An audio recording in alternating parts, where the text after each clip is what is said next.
விஜய் சந்திரசேகர்னு இருந்தவர் நீங்க திடீர்னு ஜோசப் விஜய் ஏன் சொல்றீங்க? இல்ல ரொம்ப அதிர்ச்சியா தான் இருந்துச்சு. அவர் இதுல எல்லாம் திண்ணீர்லாம் பூசிட்டு வந்துட்டு இருந்தார்.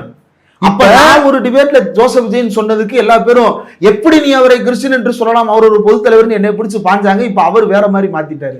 நோக்கம் ஒண்ணுதான். அவரு ஆதவ அர்ஜுனா ஒரு செக்டர், அந்த காலேஜ்காரம் சத்யபாமாவா, இவங்க பசங்களா பிள்ளைங்களை சந்தோஷமா பாத்துக்குங்க, பொண்ணுங்களா பசங்களை டபுள் சந்தோஷமா பாத்துக்குங்க, அந்த கேரக்டரு.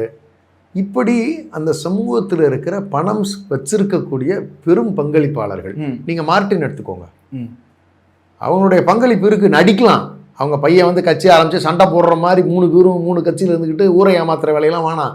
எல்லா வண்டவாளமும் எல்லாருக்கும் தெரியும். இந்த நடிப்பெல்லாம் வேற எங்கேயாவது வச்சுக்க சொல்லுங்க. தமிழர்கள் விவரமானவர்கள். நீங்கள் இல்லைன்னா எதுக்கு இந்த அனுமதியை நீங்கள் கொடுக்க போறீங்க? அப்போ ஒரு சின்ன செக்டர் என்ன பண்ணுறாங்கன்னா, பிஜேபி கிட்ட மார்ட்டினுடைய சொத்துக்கள் பெருமளவு என்ஃபோர்ஸ்மெண்ட் டைரக்டரேட்டில் அட்டாச்மெண்ட்டில் இருக்குது. அந்த சொத்துக்களை ரிலீஸ் பண்ணணும்னா ஆதவ அர்ஜுனா இந்த ரோல் ப்ளே பண்ணி தான் ஆகணும். இவன் தானே கூட்டு போய் சிபிஐ கேஸில் சிக்க விட்றான் விஜய. இல்லைன்னா சிபிஐல என்னத்துக்கு போய் கேஸ் இன்னைக்கு மாட்டுது? அது விஜய்க்கு இன்னும் புரியுதா புரியலையான்னு எனக்கு தெரியல. முழிச்சு தெளிவாக நினைச்சிட்டாருன்னா தெளிவடைகிறதுக்கு வாய்ப்பு இல்லை. ஒரு மாய தோற்றத்தில் ஒரு ஒரு ஒரு ஒரு என்ன சொல்லணும்னு சொன்னா ஒரு மயக்கத்திலேயே அவர் வச்சிருக்காங்க. அதுக்கு மேலே ஏதாவது சொன்னா தப்பா போயிடும். ஏதோ ஒரு மயக்கம், அதுலேயே வராரு, அதுலேயே கிளம்பிடுறாரு. அதை செஞ்சது யார்? ஆதவ அர்ஜுனா தானே கொண்டு போய் சிக்க வச்சாங்க. இவனுக்கு என்ன மோட்டிவ்னா, இவங்க சொத்துக்களை மீட்டணும். குடும்பத்துக்கு இவன் பெரிய தியாகி ஆயிட்டான். யாரு? ஆதவ அர்ஜுனா. அப்ப இதுதான் நடக்குது. அப்ப நீங்க இதை நீங்க இன் டெப்த் நீங்க அனாலிசிஸ்குள்ள போனீங்கன்னா, பிஜேபியோட கைக்கூலி ஆதவ அர்ஜுனா தாவேக்காவை முடிக்கிற வேலையை பார்க்கறான். விஜய்க்கு மிகப்பெரிய பரம எதிரி அவன் தான்.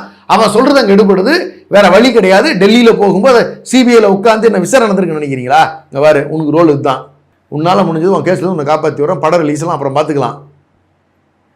சிறுபான்மையர் வாக்குகளை திமுக விட்டு நீ பிரிக்கணும். இளைஞர்கள் திமுக பக்கம் போகக்கூடாது. நீ அதனால சின்ன பிள்ளைங்கலாம் நீ என்ன சொல்லி வைக்கணும்னா, நீ தீய சக்தின்னு சொல்லணும். டே, இது பிஜேபி சொல்றது இல்லடா, அவனுக்கு எதிராக இருக்கக்கூடியவர்கள் அவன் தானே இந்த கட்டமைப்பை உருவாக்குறதுக்கு முயற்சி பண்ணுறான். அப்போ இதை யார் செய்கிறான்னு பார்த்தா பிஜேபி செய்கிறது. அதே வார்த்தை இவங்ககிட்ட வருதுன்னா வேற என்ன அர்த்தம் முடியும்? இல்லைன்னா நீ கொள்கை பேசியிருக்கணும். நீ ஒரு தலைவனாக இருந்திருந்தா ஒரு தொலைநோக்கு பார்வையில் மக்களுக்கு திட்டங்கள் அறிவிச்சிருந்துருக்கணும். இல்லை இவங்க கொடுத்துருக்கக்கூடிய ஒரு தேர்தல் அறிக்கை கொடுக்குறாங்கன்னு சொல்லி சொன்னால் நீ இதோட ஒரு சூப்பர் தேர்தல் அறிக்கை நீ கொடுத்துருக்கணும்.